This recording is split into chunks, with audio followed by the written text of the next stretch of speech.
सब प्रेम से बोलो। लक्ष्मी नारायण भगवान की जय। राधा कृष्ण भगवान की जय।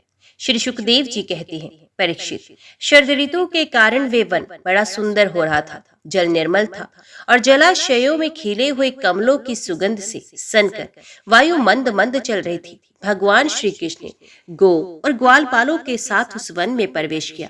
सुंदर सुंदर पुष्पों से परिपूर्ण हरी हरी वृक्ष पंक्तियों से मतवाले भोरे स्थान स्थान पर गुनगुना रहे थे और तरह तरह के पक्षी झुंड के झुंड अलग अलग कलरव कर रहे थे, जिससे उस वन के सरोवर, नदियां और पर्वत सबके सब गूंजते रहते थे। मधुपति श्री कृष्ण ने बलराम जी और ग्वालबालों के साथ उसके भीतर घुसकर गौं को चराते हुए अपनी बांसुरी पर बड़ी मधुर तान छेड़ी। श्री कृष्ण की वे बंसी ध्वनि भगवान के प्रति प्रेम भाव को, उनके मिलन की आकांक्षा को जगाने वाली थी। वे एकांत में अपनी सखियों से उनके रूप, गुण और वंशी ध्वनि के प्रभाव का वर्णन करने लगी। ब्रज की गोपियों ने वंशी ध्वनि का माधुर्य आपस में वर्णन करना चाहा तो अवश्य, परंतु वंशी का स्मरण होते ही उन्हें श्री कृष्ण की मधुर चेष्टाओं की, प्रेम पूर्ण चितवन, भौहों के इशारे और मधुर मुस्कान आदि की याद हो आई। उनकी भगवान से मिलने की आकांक्षा और भी बढ़ गई। उनका मन हाथ से निकल गया। वे मन ही मन वहां पहुंच गए जहां श्री कृष्ण थे। अब उनकी वाणी कैसे बोले, वे उसके वर्णन में असमर्थ हो गए। वे मन ही मन देखने लगे कि श्री कृष्ण ग्वालबालों के साथ वृंदावन में प्रवेश कर रहे हैं। उनके सर पर मयूर पिछ है और कानों पर कनेर के पीले पीले पुष्प, शरीर पर सुनहला पीताम्बर और गले में 5 प्रकार के सुगंधित पुष्पों की बनी वैजयंती माला है। रंगमंच पर अभिनय करते हुए श्रेष्ठ नट का सा क्या ही सुंदर वेश है। बांसुरी के छिद्रों को वे अपने अधरामृत से भर रहे हैं। उनके पीछे पीछे ग्वालबाल उनकी लोक पावन कीर्ति का गान कर रहे हैं। इस प्रकार वैकुंठ से भी श्रेष्ठ वे वृंदावन धाम उनके चरण चिन्हों से और भी रमणीय बन गया है। परीक्षित, ये वंशी ध्वनि जड़ चेतन समस्त भूतों का मन चुरा लेती है। गोपियों ने उसे सुना और सुनकर उनका वर्णन करने लगी। वर्णन करते करते वे तन्मय हो गई और श्री कृष्ण को पाकर आलिंगन करने लगी। गोपियां आपस में बातचीत करने लगी। अरे सखी, हमने तो आंख वालों के जीवन की ओर उनकी आंखों की बस यही इतनी ही सफलता समझी है, और तो हमें कुछ मालूम ही नहीं वे कौन सा लाभ है। वे यही है जब श्याम सुंदर श्री कृष्ण और गौर सुंदर बलराम ग्वालबालों के साथ गायों को हाँक कर वन में ले जा रहे हो या लौट कर व्रज में ला रहे हो। उन्होंने अपने अधरों पर मुरली पर धर रखी है और प्रेम भरी तिरछी चितवन से हमारी ओर देख रहे हैं। उस समय हम उनकी मुख माधुरी का पान करती रहे। अरे सखी, जब वे आम की नई कोपले, मोरों के पंख, फूलों के गुच्छे, रंग बिरंगे कमल और कुमुद की मालाएं धारण कर लेते हैं, श्री कृष्ण के सांवरे शरीर पर पीताम्बर और बलराम के गोरे शरीर पर नीलांबर फहराने लगता है, तब उनका वेश बड़ा ही विचित्र बन जाता है। ग्वालबालों की गोष्ठी में वे दोनों बीचों बीच बैठ जाते हैं और मधुर संगीत की तान छेड़ देते हैं। मेरी प्यासी सखी, उस समय ऐसा जान पड़ता है मानो 2 चतुर नट रंगमंच पर अभिनय कर रहे हों। मैं क्या बताऊं कि उस समय उनकी कितनी शोभा होती है। अरे गोपियों, ये वेणु पुरुष जाति का होने पर भी पूर्व जन्म में ना जाने ऐसा कौन सा साधन भजन कर चुका है कि हम गोपियों की अपनी संपत्ति दामोदर के अधरों की सुधा स्वयं ही इस प्रकार पिए जा रहा है कि हम लोगों के लिए थोड़ा सा भी रस शेष नहीं रहेगा। इस वेणु को अपने रस से सींचने वाले हृदयाज कमलों के मिल रोमांचित हो रहे हैं और अपने वंश में भगवत प्रेमी संतानों को देखकर श्रेष्ठ पुरुषों के समान वृक्ष भी इसके साथ अपना संबंध जोड़कर आंखों से आनंद अश्रु बहा रहे हैं। अरे सखी, ये वृंदावन वैकुंठ लोक तक पृथ्वी की कीर्ति का विस्तार कर रहा है, क्योंकि यशोदा नंदन श्री कृष्ण के चरण कमलों के चिन्हों से ये चिन्हित हो रहा है। सखी, जब श्री कृष्ण अपनी मुनिजन मोहिनी मुरली बजाते हैं, तब मोर मतवाले होकर उसकी ताल पर नाचने लगते हैं।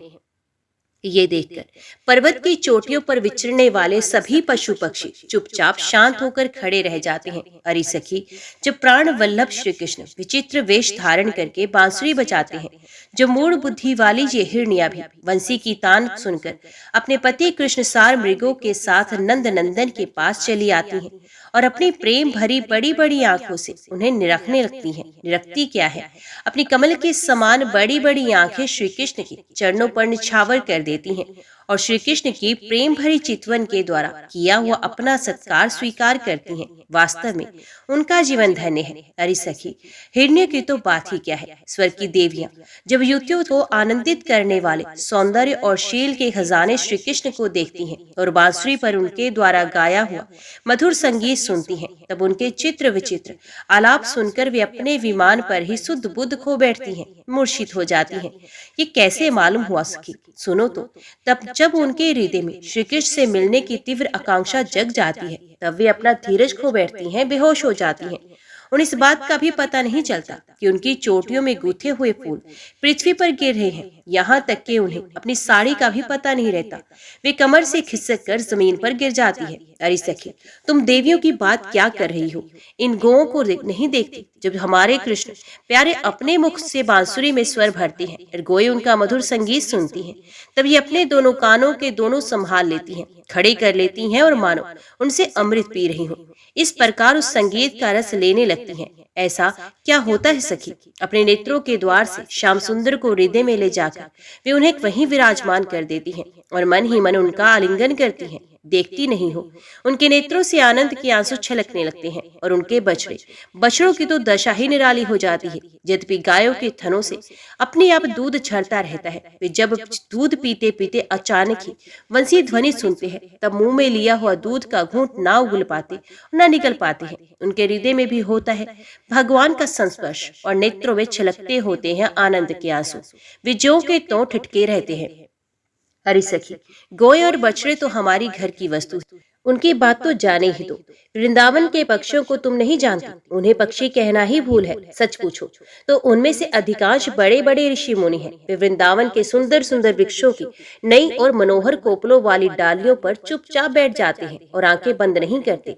नैनों से श्री कृष्ण की रूप माधुरी तथा प्यार भरी चितवन देख देख कर निहाल होते रहते हैं तथा कानों से अन्य सब प्रकारों के शब्दों को छोड़कर केवल उन्हीं की मोहिनी वाणी और वंशी का त्रिभुवन मोहन संगीत सुनते रहते हैं। मेरी प्यारी सखी, उनका जीवन कितना धन्य है। अरे सखी, देवता, गौ और पक्षियों की बात क्यों करती हो? वे तो चेतन हैं, उन जड़ नदियों को नहीं देखती। इसमें जो भंवर दिख रहे हैं, उनसे इनके हृदय से श्याम सुंदर से मिलने की तीव्र आकांक्षा का पता चलता है। उसके वेग से ही तो इनका प्रवाह रुक गया है। उन्होंने भी प्रेम स्वरूप श्री कृष्ण की वंशी ध्वनि सुन ली है। देखो देखो, ये अपनी तरंगों के हाथों से उनके चरण पकड़कर कमल के फूलों का उपहार चढ़ा रही हैं और उनका आलिंगन कर रही हैं, मानो उसके चरणों पर अपना हृदय ही निछावर कर रही हैं। अरे सखी, ये नदियां ये हमारी पृथ्वी की, हमारे वृंदावन की वस्तु हैं। तनिक इन बादलों को भी देखो। जब वे देखते हैं कि व्रजराज कुमार श्री कृष्ण और बलराम जी ग्वाल वालों के साथ धूप में गोए चरा रहे हैं, तो साथ साथ बांसुरी भी बजाते हैं, तब उनके हृदय में प्रेम उमड़ आता है। वे उनके ऊपर मंडराने लगते हैं और वे श्याम घन अपने सखा घन श्याम के ऊपर अपने शरीर को ही छाता बनाकर तान देते हैं। इतना ही नहीं सखी, वे जब उन पर नन्ही नन्ही फूलों की वर्षा करने लगते हैं, तब ऐसा जान पड़ता है कि उनके ऊपर सुंदर सुंदर श्वेत कुसुम चढ़ा रहे हो। नहीं सखी, उनके बहाने वे तो अपना जीवन ही निछावर करते हैं। अरे सखी, हम तो वृंदावन की इन भीलनियों को ही धन्य हैं और कृत्य कृत्य मानती हैं। ऐसा क्यों सखी? इसलिए कि इनके हृदय में बड़ा प्रेम है। जब ये हमारे कृष्ण प्यारे को देखती हैं, तब इनके हृदय में भी उनसे मिलने की तीव्र आकांक्षा जाग उठती है। इनके हृदय में भी प्रेम की व्याधि लग जाती है। उस समय ये क्या उपाय करती हैं, ये भी सुन लो। हमारे प्रियतम की प्रेयसी गोपियां अपने वक्ष स्थलों पर जो केसर लगाती हैं, वे श्याम सुंदर के चरणों में लगी होती हैं और वे जब वृंदावन के घास पात पर चलते हैं, तब उनमें भी लग जाती हैं। ये सौभाग्यवती भेलनियां उन्हें उन तनिकों पर से छुड़ाकर अपने स्तनों और मुखों पर मल लेती हैं और इस प्रकार अपने हृदय की प्रेम पीड़ा शांत करती हैं। अरे गोपियों, ये गिरिराज गोवर्धन तो भगवान के भक्तों में बहुत ही श्रेष्ठ है। धन्य है इसके भाग्य। देखती नहीं हो, हमारे प्राण वल्लभ श्री कृष्ण और नैनाभिराम बलराम के चरण कमलों का स्पर्श प्राप्त करके ये कितना आनंदित रहता है। इसके भाग्य की सराहना कौन करे? ये तो उन दोनों का, ग्वाल बालों और गौओं का बड़ा ही सत्कार नमस्कार करता है, स्नान पान के लिए झरनों का जल देता है, गौओं के लिए सुंदर हरी हरी घास प्रस्तुत करता है, विश्राम करने के लिए कंदराएं और खाने के लिए कंदमूल फल देता है। वास्तव में ये धन्य है परिसखी, इन सावरे गोरे किशोरों को तो गति की ही निराली है, जब वे सर पर नौवना लपेटकर, कंधों पर फंदा रखकर गायों को एक वन से दूसरे वन में हाँक कर ले जाते हैं। साथ में ग्वाल भाल भी होते हैं और मधुर मधुर संगीत गाते हुए बांसुरी की तान छेड़ते हैं। उस समय मनुष्यों की तो बात ही क्या, अन्य शरीरधारियों में भी चलने वाले चेतन पशु पक्षी और जड़ नदी आदि तो स्थिर हो जाते हैं तथा अचल वृक्षों को भी रोमांच हुआता है। जादू भरी वंशी का और क्या चमत्कार सुनाओ परीक्षित। वृंदावन विहारी श्री कृष्ण की ऐसी ऐसी एक नहीं अनेक लीलाएं हैं। गोपियां प्रतिदिन आपस में उनका वर्णन करती और तन्मय हो जाती। भगवान लीलाएं उनके हृदय में स्फुरित होने लगती। परीक्षित, अब हेमंत ऋतु आ गई। उसके पहले ही महीने में अर्थात मार्गशीर्ष में नंद बाबा के व्रज की कुमारियां कात्यायनी देवी की पूजा और व्रत करने लगी। वे केवल हविष्यान्न भी खाती थी। राजन, ये कुंवारी कन्याएं पूर्व दिशा का क्षितिज लाल होते होते यमुना जल में स्नान कर लेती और तट पर ही देवी बालुकामयी मूर्ति बनाकर सुगंधित चंदन, फूलों के हार, भांति भांति के नैवेद्य, धूप दीप, छोटी बड़ी भेंट की सामग्री, पल्लव, फल और चावल आदि से उनकी पूजा करती। साथ ही हे कात्यायनी, हे महामाए, हे महायोगिनी, हे सबकी एकमात्र स्वामिनी, आप नंद नंदन श्री कृष्ण को हमारा पति बना दीजिए। देवी, हम आपके चरणों में नमस्कार करती हैं। इस मंत्र का जप करती हुई वे कुमारियां देवी की आराधना करती।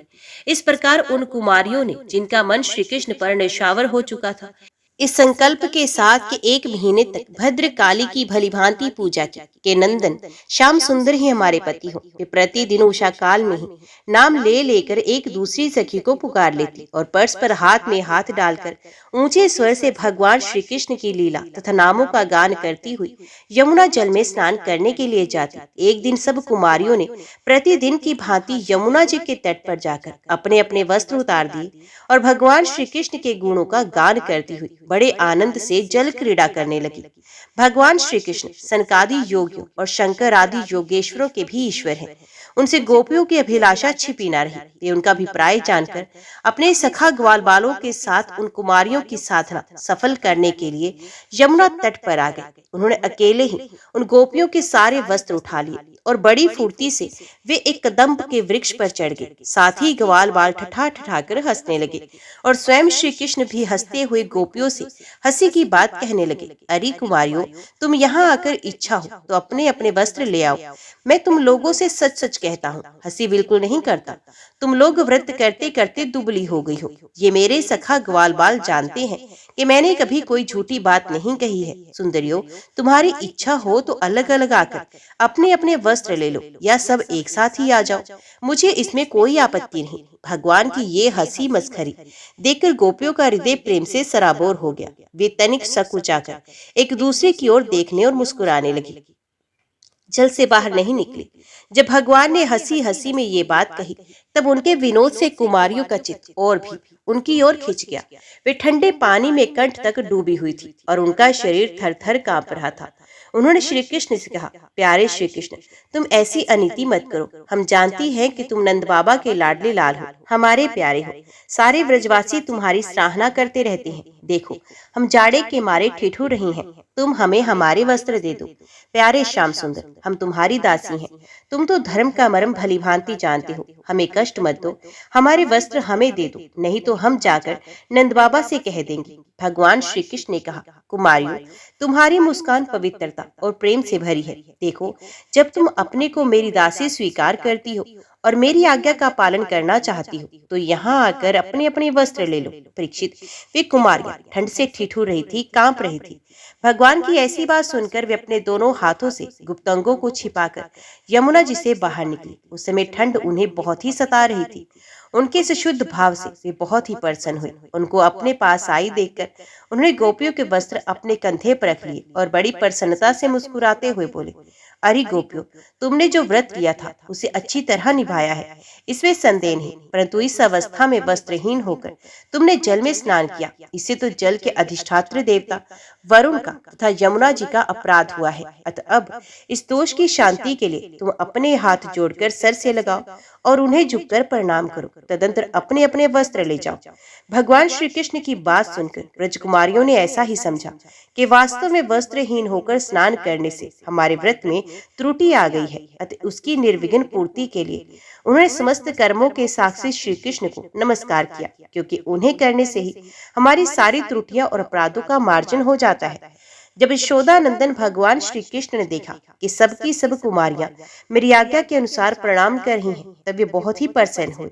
उनके हृदय में करुणा उमड़ आई और उन्होंने उनके वस्त्र दे दिए। प्रिय परीक्षित, श्री कृष्ण ने कुमारियों से छल भरी बातें की, उनका लज्जा संकोच छुड़ाया, हंसी की और उन्हें कठपुतलियों के समान नचाया, यहाँ तक कि उनके वस्त्र तक निहर लिए। फिर भी वे उनसे रुष्ट नहीं हुई। उनकी इन चेष्टाओं को दोष नहीं माना, बल्कि अपने प्रियतम के संग से वे और भी प्रसन्न हुए। परीक्षित, गोपियों ने अपने अपने वस्त्र पहन लिए, परंतु श्री कृष्ण ने उनके चित्त को इस प्रकार अपने वश में कर रखा था कि वे वहां से एक पग भी ना चल सकी।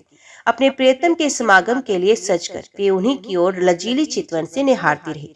भगवान श्री कृष्ण ने देखा कि उन कुमारियों ने उनके चरण कमलों में स्पर्श की कामना से ही व्रत धारण किया है और उनके जीवन का यही एकमात्र संकल्प है। तब गोपियों के प्रेम के अधीन होकर उखल तक में बंध जाने वाले भगवान ने उनसे कहा, मेरी परम प्रेयसी कुमारियों, मैं तुम्हारा ये संकल्प जानता हूँ कि तुम मेरी पूजा करना चाहती हो। मैं तुम्हारी इस अभिलाषा का अनुमोदन करता हूँ। तुम्हारा ये संकल्प सत्य होगा तो मेरी पूजा कर सकोगी। जिन्होंने अपना मन और प्राण मुझे समर्पित कर रखा है, उनकी कामनाएं उन्हें संसारिक भोगों की ओर ले जाने में समर्थ नहीं होती। ठीक वैसे ही जैसे भुने या उबाले हुए बीज फिर अंकुर के रूप में उगने के योग्य नहीं रह जाते। इसलिए कुमारियों, अब तुम अपने अपने घर लौट जाओ। तुम्हारी साधना सिद्ध हो गई है। तुम आने वाली शरद ऋतु की रात्रियों में मेरे साथ विहार करोगी। सतियों, इसी उद्देश्य से तुम लोगों ने ये ब्रज और कात्यायनी देवी की पूजा की थी। परीक्षित, भगवान की ये आज्ञा पाकर वे कुमारियां भगवान श्री कृष्ण के चरण कमलों का ध्यान करती हुई जाने की इच्छा न होने पर भी बड़े कष्ट से ब्रज में गई। अब उनकी सारी कामनाएं पूर्ण हो चुकी थी। प्रिय प्रेक्षित, एक दिन भगवान श्री कृष्ण बलराम जी और ग्वाल बालों के साथ गोए चराते हुए वृंदावन से बहुत दूर निकल आए। ग्रीष्म ऋतु थी।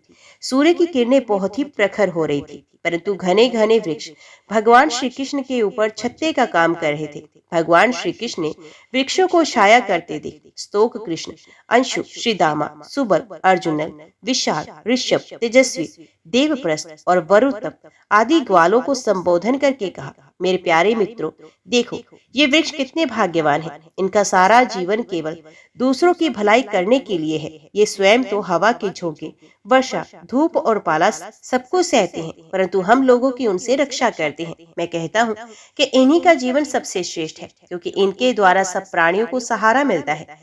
उनका जीवन निर्वाह होता है। जैसे किसी सज्जन पुरुष के घर से कोई याचक खाली हाथ नहीं लौटता, वैसे ही इन वृक्षों से भी सभी को कुछ न कुछ मिल ही जाता है।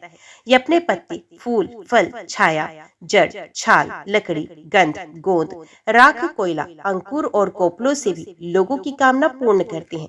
मेरे प्यारे मित्रों, संसार में प्राणी तो बहुत है, परंतु उनके जीवन की सफलता इतने में ही है कि जहाँ तक हो सके अपने धन से, विवेक विचार से, वाणी से और प्राणों से भी ऐसे ही कर्म किए जाएं जिनसे दूसरों की भलाई हो। दोनों ओर से वृक्ष नई नई कोपलों, गुच्छों, फल फूलों और पत्तों से लद रहे थे। उनकी डालियां पृथ्वी तक झुकी हुई थी।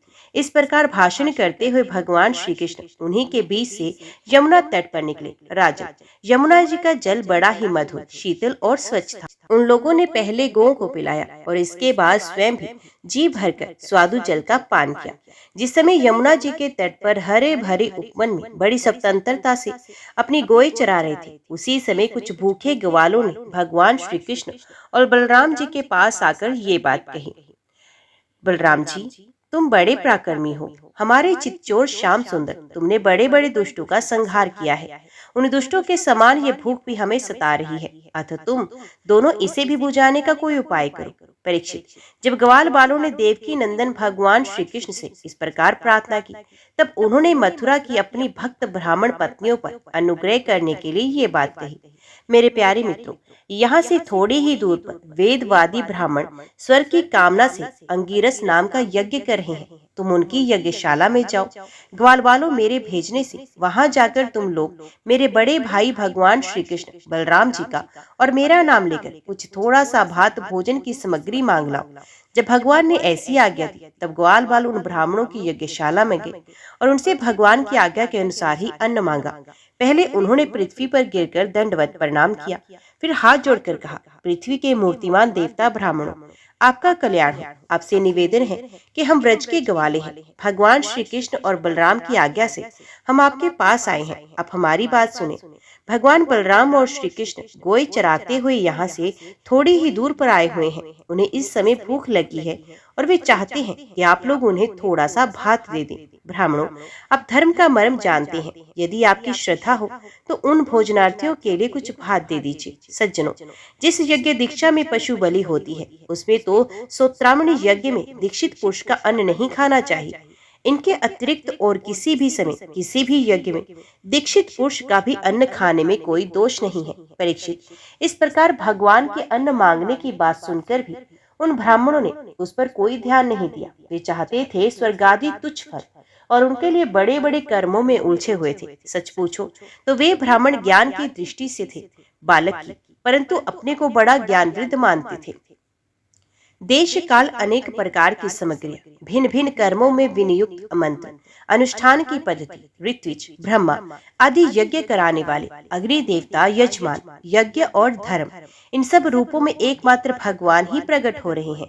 वे ही इंद्रातीत परब्रह्म भगवान श्री कृष्ण स्वयं ग्वाल बालों के द्वारा भात मांग रहे हैं। परंतु इन मूर्खों ने, जो अपने शरीर ही माने बैठे हैं, भगवान को भी एक साधारण मनुष्य ही मान बैठे और उनका सम्मान नहीं किया। जब उन ब्राह्मणों ने हाँ या ना कुछ नहीं कहा, तब ग्वाल बालों की आशा टूट गई और वे लौट आए और वहां की सब बात उन्होंने श्री कृष्ण तथा बलराम जी से कह दी। उनकी बात सुनकर सारे जगत के स्वामी भगवान श्री कृष्ण हंसने लगे। उन्होंने ग्वाल बालों को समझाया कि संसार में असफलता तो बार बार होती ही है, उसे निराश नहीं होना चाहिए। बार बार प्रयत्न करते रहने से सफलता मिल ही जाती है। फिर उनसे कहा, मेरे प्यारे ग्वाल बालों, इस बार तुम लोग उनकी पत्नियों के पास जाओ और उनसे कहो कि राम और श्याम यहाँ आए हैं। तुम जितना चाहोगे उतना भोजन वे तुम्हें देंगे। वे मुझसे बड़ा प्रेम करती हैं। उनका मन सदा सर्वदा मुझ में लगा रहता है। अब की बार ग्वाल बाल पत्नी शाला में गए। वहां जाकर देखा तो ब्राह्मणों की पत्नियां सुंदर सुंदर वस्त्र और गहनों से सज धज कर बैठी हैं। उन्होंने द्विज पत्नियों को प्रणाम करके बड़ी नम्रता से ये बात कही, आप विप्र पत्नियों को हम नमस्कार करते हैं। आप कृपा करके हमारी बात सुने। भगवान श्री कृष्ण यहाँ से थोड़ी ही दूर पर आए हैं और उन्होंने ही हमें आपके पास भेजा है। ये ग्वाल बाल और बलराम जी के साथ गोए चराते हुए इधर बहुत दूर आ गए हैं। इस समय उन्हें और उनके साथियों को भूख लगी है। आप उनके लिए कुछ भोजन दे दें। वे ब्राह्मण पत्नियां बहुत दिनों से भगवान की मनोहर लीलाएं सुनती थी। उनका मन उनमें लग चुका था। वे सदा सर्वदा इस बात के लिए उत्सुक रहती कि किसी प्रकार श्री कृष्ण के दर्शन हो जाए। श्री कृष्ण के आने की बात सुनते ही वे उतावली हो गई। उन्होंने बर्तनों में अत्यंत स्वादिष्ट और हितकर भक्ष्य, भोज्य, लहचोष्य चारों प्रकार की भोजन सामग्री ले ली तथा भाई बंधु पति पुत्रों के रोकते रहने पर भी अपने प्रियतम भगवान श्री कृष्ण के पास जाने के लिए घर से निकल पड़ी। ठीक वैसे ही जैसे नदियां समुद्र के लिए क्यों ना हो। ना जाने कितने दिनों से पवित्र कीर्ति भगवान श्री कृष्ण के गुण, लीला, सौंदर्य और माधुर्य आदि का वर्णन सुन सुनकर उन्होंने उनके चरणों पर अपना हृदय निछावर कर दिया था। ब्राह्मण पत्नियों ने जाकर देखा कि यमुना के तट पर नए नए कोपलों से शोभायमान अशोक वन में ग्वाल बालों से घिरे हुए बलराम जी के साथ श्री कृष्ण इधर उधर घूम रहे हैं। उनके सांवले शरीर पर सुनहला पीताम्बर झिलमिला रहा है। गले में वनमाला लटक रही है। मस्तक पर मोर पंख का मुकुट है। अंग अंग में रंगीन धातुओं से चित्रकारी कर रखी है। नए नए कोपलों के गुच्छे शरीर में लगाकर नट का सा वेश बना रखा है। एक हाथ अपने सखा ग्वाल बाल के कंधे पर रखे हुए हैं और दूसरे हाथ से कमल का फूल नचा रहे हैं। कानों में कमल कुंडल है। कपोलों पर घुंघराली अलके लटक रही हैं। और मुख कमल मंद मंद मुस्कान की रेखा से प्रफुल्लित हो रहा है। अब तक अपने प्रियतम श्याम सुंदर के गुण और लीलाएं अपने कानों से सुन सुनकर उन्होंने अपने मन को उन्हीं के प्रेम से रंग डाला था, उसी में सराबोर कर दिया था। अब नेत्रों के मार्ग से उन्हें भीतर ले जाकर बहुत देर तक वे मन ही मन उनका आलिंगन करती रही और इस प्रकार उन्होंने अपने हृदय की जलन शांत की। ठीक वैसे ही जैसे जागृत और स्वप्न अवस्थाओं की वृत्तियां ये मैं ये मेरा इस भाव से जलती रहती हैं, परंतु सुषुप्ति अवस्था में उसके अभिमानी प्राज्ञ को पाकर उसी में लीन हो जाती हैं, उनकी सारी जलन मिट जाती है। प्रिय परीक्षित, भगवान सबके हृदय की बात जानते हैं, सबकी बुद्धियों के साक्षी हैं। उन्होंने जब देखा कि ये ब्राह्मण पत्नियां अपने भाई बंधु और पति पुत्रों के रोकने पर भी सब सगे संबंधियों और विषयों की आशा छोड़कर केवल मेरे दर्शन की लालसा से ही मेरे पास आई हैं, तब उन्होंने उनसे कहा। उस समय उनके मुखारविंद पर हास्य की तरंगें अटखेलियां कर रही थी। भगवान ने कहा, महाभाग्यवती देवी, तुम्हारा स्वागत है, आओ बैठो, कहो हम तुम्हारा क्या स्वागत करें। तुम लोग हमारे दर्शन की इच्छा से यहाँ आई हो। ये तुम्हारे जैसे प्रेम पूर्ण हृदय वालों के योग्य ही है। इसमें संदेह नहीं कि संसार में अपनी सच्ची भलाई को समझने वाले जितने भी बुद्धिमान पुरुष हैं, वे अपने प्रियतमन के समान ही मुझसे प्रेम करते हैं और ऐसा प्रेम करते हैं जिसमें किसी प्रकार की कामना नहीं रहती, जिसमें किसी प्रकार का व्यवधान, संकोच, छिपावा, दुविधा या द्वेष नहीं होता। प्राण, बुद्धि, मन, शरीर, स्वजन, स्त्री, पुत्र और धन आदि संसार की सभी वस्तु जिसके लिए और जिसकी सन्निधि से प्रिय लगती हैं, उस आत्मा से, परमात्मा से, मुझ श्री कृष्ण से बढ़कर और कौन प्यारा हो सकता है। इसलिए तुम्हारा आना उचित ही है। मैं तुम्हारे प्रेम का अभिनंदन करता हूँ, परंतु अब तुम लोग मेरा दर्शन कर चुकी, अब अपने यज्ञशाला में लौट जाओ। तुम्हारे पति ब्राह्मण गृहस्थ हैं, वे तुम्हारे साथ मिलकर ही अपना यज्ञ पूर्ण कर सकेंगे। ब्राह्मण पत्नियों ने कहा। अंतर्यामी श्याम सुंदर, आपकी ये बात निष्ठुरता से पूर्ण है। आपको ऐसी बात नहीं कहनी चाहिए। श्रुतियां कहती हैं, जो एक बार भगवान को प्राप्त हो जाता है उसे फिर संसार में नहीं लौटना पड़ता। आप अपनी ये वेदवाणी सत्य कीजिए। हम अपने समस्त सगे संबंधियों की आज्ञा का उल्लंघन करके आपके चरणों में इसलिए आई हैं कि आपके चरणों से गिरी हुई तुलसी की माला अपने केशों में धारण करें। स्वामी, अब हमारे पति पुत्र, माता पिता, भाई बंधु और स्वजन संबंधी हमें स्वीकार नहीं करेंगे, फिर दूसरों की बात ही क्या। वीर शिरोमणि, अब हम आपके चरणों में आ पड़ी हैं, हमें और किसी का सहारा नहीं, इसलिए अब हमें दूसरों की शरण में ना जाना पड़े, ऐसी व्यवस्था कीजिए। भगवान श्री कृष्ण ने कहा, देवियों, तुम्हारे पति पुत्र, माता पिता, भाई बंधु कोई भी तुम्हारा तिरस्कार नहीं करेंगे। उनकी तो बात ही क्या, सारा संसार तुम्हारा सम्मान करेगा। इसका कारण है अब तुम मेरी हो गई हो, मुझसे युक्त हो गई हो। देखो ना, ये देवता मेरी बात का अनुमोदन कर रहे हैं। देवियों, इस संसार में मैं, मेरा अंग संग ही मनुष्यों में मेरी प्रीति या अनुराग का कारण नहीं है। इसलिए तुम जाओ, अपना मन मुझ में लगा दो, तुम्हें बहुत शीघ्र मेरी प्राप्ति हो जाएगी। परीक्षित, जब भगवान ने इस प्रकार कहा, तब ये ब्राह्मण पत्नियां यज्ञशाला में लौट आई। उन ब्राह्मणों ने अपनी स्त्रियों में तनिक भी दोष दृष्टि नहीं थी, उनके साथ मिलकर अपना यज्ञ पूरा किया। उन स्त्रियों में से एक को आने के समय ही उसके पति ने बलपूर्वक रोक लिया था। इस पर उस ब्राह्मण पत्नी ने भगवान के वैसे ही स्वरूप का ध्यान किया जैसा कि बहुत दिनों से सुन रखा था। जब उसका ध्यान जम गया, तब मन ही मन भगवान का आलिंगन करके उसके कर्म के द्वारा बने हुए अपने शरीर को छोड़ दिया। इधर भगवान श्री कृष्ण ने ब्राह्मणियों के लाए हुए उस 4 प्रकार के अन्न से पहले ग्वाल बालों को भोजन कराया और फिर उन्होंने स्वयं भी भोजन किया। इस प्रकार लीला मनुष्य भगवान श्री कृष्ण ने मनुष्यों की सी लीला की और अपने सौंदर्य, माधुर्य, वाणी तथा कर्मों से गोए, ग्वाल बालों और गोपियों को आनंदित किया और स्वयं भी उनके अलौकिक प्रेम रस का आस्वादन करके आनंदित हुए। परीक्षित, इधर जब ब्राह्मणों को ये मालूम हुआ कि श्री कृष्ण तो स्वयं भगवान है, तब उन्हें बड़ा पछतावा हुआ। वे सोचने लगे कि जगदीश्वर भगवान श्री कृष्ण और बलराम की आज्ञा का उल्लंघन करके हमने बड़ा भारी अपराध किया। वे तो मनुष्य किसी लीला करते हुए ही परमेश्वर हैं। जब उन्होंने देखा कि हमारी पत्नियों के हृदय तो भगवान के लिए अलौकिक प्रेम है और हम लोग उससे बिल्कुल भी रीते हैं, तब वे पछता पछता कर अपनी निंदा करने लगे। वे कहने लगे, हाय, हम भगवान श्री कृष्ण से विमुख हैं। बड़े ऊंचे कुल में हमारा जन्म हुआ, गायत्री ग्रहण करके हम द्विजाति हुए, वेदाध्ययन करके हमने बड़े बड़े यज्ञ किए, परंतु वे सब किस काम का? धिक्कार है, धिक्कार है। हमारी विद्या व्यर्थ गई, हमारे व्रत पूरे सिद्ध हुए, हमारी इस बहुज्ञता को धिक्कार है। ऊंचे वंश में जन्म लेना, कर्मकांड में निपुण होना किसी काम ना आया, उन्हें बार बार धिक्कार है। निश्चय ही भगवान की माया बड़े बड़े योगियों को भी मोहित कर लेती है। तभी तो हम कहलाते हैं मनुष्यों के गुरु और ब्राह्मण, परंतु अपने सच्चे स्वार्थ और परमार्थ के विषय में बिल्कुल भूले हुए हैं। कितने आश्चर्य की बात है, देखो तो सही। यद्यपि ये स्त्रियां हैं, तथापि जगत गुरु भगवान श्री कृष्ण में इनका कितना अगाध प्रेम है, अखंड अनुराग है। उसी से इन्होंने गृहस्थी की ये बहुत बड़ी फांसी भी काट डाली, जो मृत्यु के साथ भी नहीं करती। इनके ना तो जीवाची के योग्य यज्ञोपीत आदि संस्कार हुए, और ना तो इन्होंने गुरुकुल में ही निवास किया, ना इन्होंने तपस्या की, और ना तो आत्मा के संबंध में ही कुछ विवेक विचार किया। उनकी बात तो दूर रही, इनमें से ना तो पूरी पवित्रता, ना तो शुभ कर्म है। फिर भी समस्त योगेश्वरों के ईश्वर पुण्य कीर्ति भगवान श्री कृष्ण के चरणों में इनका दृढ़ प्रेम है। और हमने अपने संस्कार किए, गुरुकुल में निवास किया, तपस्या की, आत्म संधान किया, पवित्रता का निर्वाह किया तथा अच्छे अच्छे कर्म भी किए, फिर भी भगवान के चरणों में हमारा प्रेम नहीं है।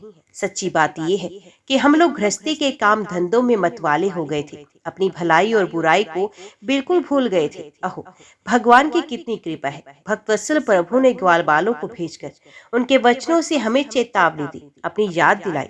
भगवान स्वयं पूर्ण काम है और कैवल्य मोक्ष पर्यंत जितनी भी कामनाएं होती हैं उनको पूर्ण करने वाले हैं। यदि हमें सचेत नहीं करना होता तो उनका हम सरीखे शुद्र जीवों से प्रयोजन ही क्या हो सकता था। अवश्य ही उन्होंने इसी उद्देश्य से मांगने का बहाना बनाया, अन्यथा उन्हें मांगने की भला क्या आवश्यकता। स्वयं लक्ष्मी अन्य सब देवताओं को छोड़कर अपनी चंचलता, गर्व आदि दोषों का परित्याग कर केवल एक बार उनके चरण कमलों का स्पर्श पाने के लिए सेवा करती हैं।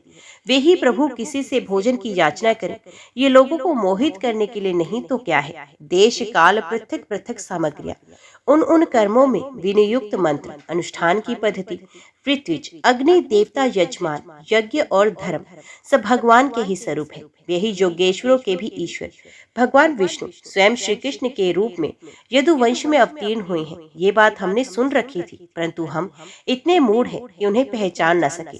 ये सब होने पर भी हम धन्याति धन्य हैं, हमारे अहोभाग्य हैं। तभी तो हमें वैसी धर्म पत्नियां प्राप्त हुई हैं। उनकी भक्ति से हमारी बुद्धि भी भगवान श्री कृष्ण के अविचल प्रेम से युक्त हो गई है। प्रभु, आप अचिंत्य और अनंत ऐश्वर्यों के स्वामी हैं। श्री कृष्ण, आपका ज्ञान अबाध है। आपकी ही माया से हमारी बुद्धि मोहित हो रही है और हम कर्मों के पचड़े में भटक रहे हैं। हम आपको नमस्कार करते हैं। वे आदि पुरुषोत्तम भगवान श्री कृष्ण हमारे इस अपराध को क्षमा करें, क्योंकि हमारी बुद्धि उनकी माया से मोहित हो रही है और हम उनके प्रभाव को जानने वाले अज्ञानी हैं। उन ब्राह्मणों ने श्री कृष्ण का तिरस्कार किया था, अतः उन्हें अपने अपराध की स्मृति से बड़ा पश्चाताप हुआ और उनके हृदय में श्री कृष्ण बलराम के दर्शन की बड़ी इच्छा भी हुई, परंतु कंस के डर के मारे वे उनका दर्शन करने ना जा सके।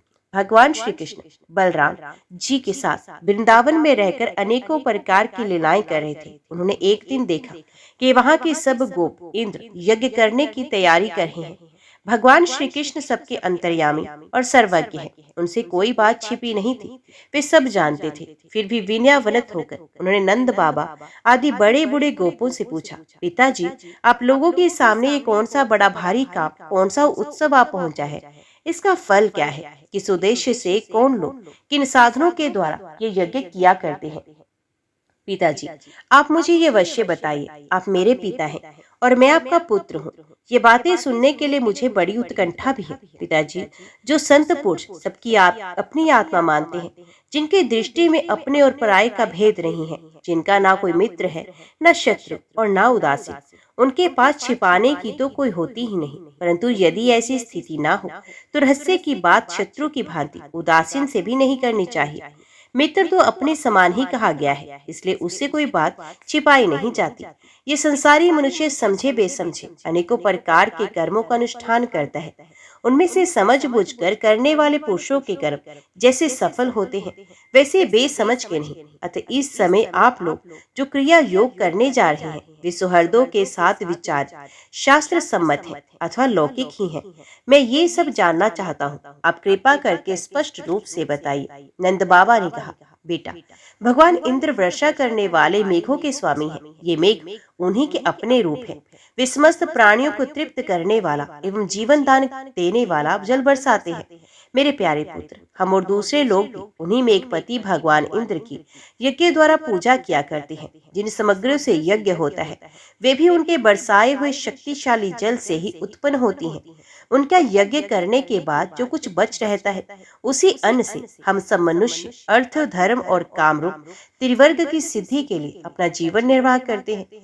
मनुष्यों की खेती आदि प्रयत्नों के फल देने वाले इंद्र हैं। ये धर्म हमारी कुल परंपरा से चलाया है। जो मनुष्य काम, लोभ, भय अथवा देवेशवश ऐसे परंपरागत धर्म को छोड़ देता है, उसका कभी मंगल नहीं होता। परीक्षित, ब्रह्मा, शंकर आदि के भी शासन करने वाले केशव भगवान ने नंद बाबा और दूसरे ब्रजवासियों की बात सुनकर इंद्र को क्रोध दिलाने के लिए अपने पिता नंद बाबा से कहा, पिताजी, प्राणी अपने कर्म के अनुसार ही पैदा होता और कर्म से ही मर जाता है। उसे उसके कर्म के अनुसार ही सुख, दुख, भय और मंगल के निमित्तों की प्राप्ति होती है।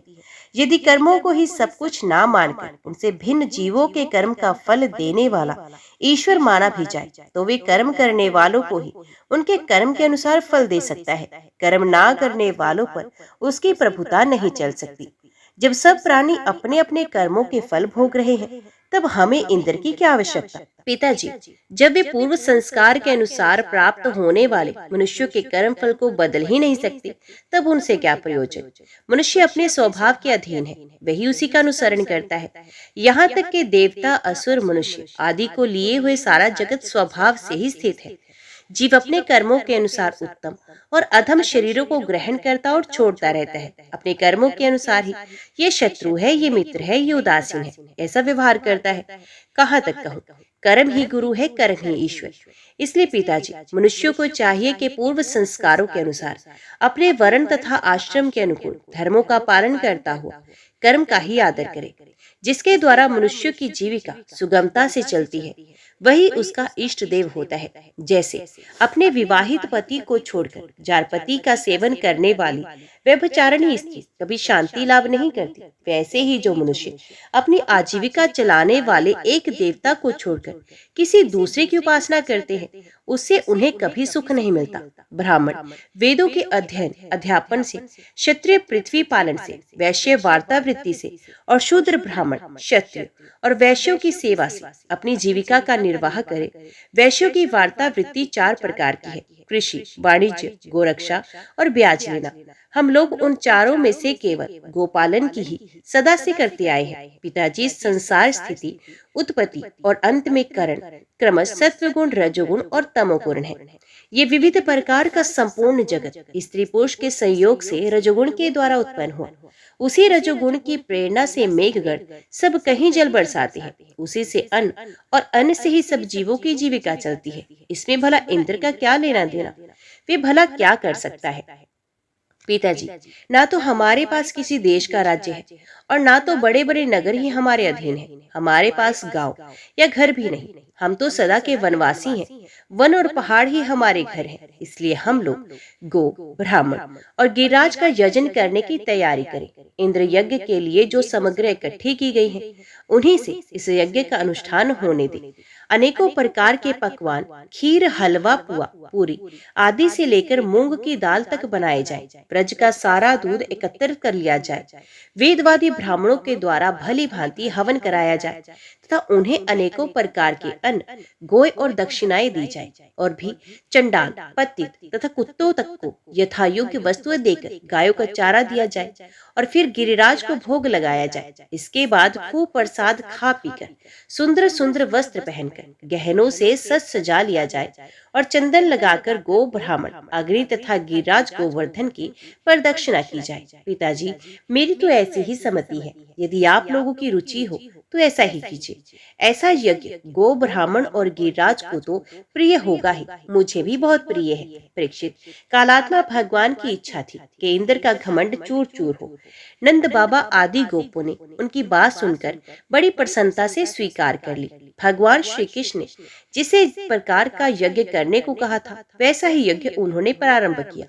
पहले ब्राह्मणों से स्वस्तित वाचन कराकर उसी सामग्री से गिरिराज और ब्राह्मणों को सादर भेंट दी तथा गौं को हरी हरी घास खिलाई गई। इसके बाद नंद बाबा आदि गोपों ने गौं को आगे करके गिरिराज की प्रदक्षिणा की। ब्राह्मणों का आशीर्वाद प्राप्त करके वे और गोपियां भली भांति श्रृंगार करके बैलों से जुती गाड़ियों पर सवार होकर भगवान श्री कृष्ण की लीलाओं का गान करती हुई गिरिराज की परिक्रमा करने लगे। भगवान श्री कृष्ण गोपों को विश्वास दिलाने के लिए गिरिराज के ऊपर एक दूसरा विशाल शरीर धारण करके प्रकट हो गए तथा मैं गिरिराज हूँ, इस प्रकार कहते हुए सारी सामग्री अरोसने लगे। भगवान श्री कृष्ण ने अपने उस स्वरूप को दूसरे ब्रजवासियों के साथ स्वयं भी प्रणाम किया और कहने लगे, देखो कैसा आश्चर्य है, गिरिराज ने साक्षात प्रकट होकर हम पर कृपा की है। ये चाहे जैसा रूप धारण कर सकते हैं। जो वनवासी जीव इनका निरादर करते हैं, उन्हें ये नष्ट कर डालते हैं। आओ अपना और गौ का कल्याण करने के लिए इन गिरिराज को हम नमस्कार करें। इस प्रकार भगवान श्री कृष्ण की प्रेरणा से नंद बाबा आदि बड़े बड़े गोपों ने गिरिराज, गौ और ब्राह्मणों का विधि पूर्वक पूजन किया तथा फिर श्री कृष्ण के साथ सव्रज में लौट आए। जब इंद्र को पता लगा कि मेरी पूजा बंद कर दी गई है, तब वे नंद बाबा आदि गोपों पर बहुत ही क्रोधित हुए। परंतु उनके क्रोध करने से होता क्या, उन गोपों के रक्षक तो स्वयं श्री कृष्ण थे। इंद्र को अपने पद का बड़ा घमंड था। वे समझते थे कि मैं ही त्रिलोकी का ईश्वर हूँ। उन्होंने क्रोध से तिल मिलाकर परले करले वाले मेघों के सावर्तक नामक गण को व्रज पर चढ़ाई करने की आज्ञा दी। कहा, ओह इन जंगली ग्वालों को इतना घमंड, सचमुच ये धन का ही नशा है। भला देखो तो सही, एक साधारण मनुष्य कृष्ण के बल पर उन्होंने मुझ देवराज का अपमान कर डाला। जैसे पृथ्वी पर बहुत से मंदबुद्धि पुरुष भवसागर से पार जाने के सच्चे साधन ब्रह्म विद्या को तोड़ छोड़ते हैं और नामात्र की टूटी हुई नाव में कर्ममय यज्ञों से इस घोर संसार सागर को पार करना चाहते हैं। कृष्ण बकवादी, नादान, अभिमानी और मूर्ख होने पर भी अपने को बहुत बड़ा ज्ञानी समझता है। वे स्वयं मृत्यु का ग्रास है, फिर भी उसी का सहारा लेकर इन अहीरों ने मेरी अवहेलना की है। एक तो ये यो ही धन के नशे में चूर हो रहे थे, दूसरे कृष्ण ने इनको और बढ़ावा दे दिया। अब तुम लोग जाकर इनके इस धन के घमंड और हेकड़ी को धूल में मिला दो और उनके पशुओं का संहार कर डालो। मैं भी तुम्हारे पीछे पीछे ऐरावत हाथी पर चढ़कर नंद के व्रज का नाश करने के लिए महाप्रकर्मी मृतगणों के साथ आता हूँ। परीक्षित, इंद्र के इस प्रकार प्रलय के मेघों को आज्ञा दी और उनके बंधन खोल दिए। अब वे बड़े वेग से नंद बाबा के व्रज पर चढ़ाए और मूसलाधार पानी बरसाकर सारे व्रज को पीड़ित करने लगे।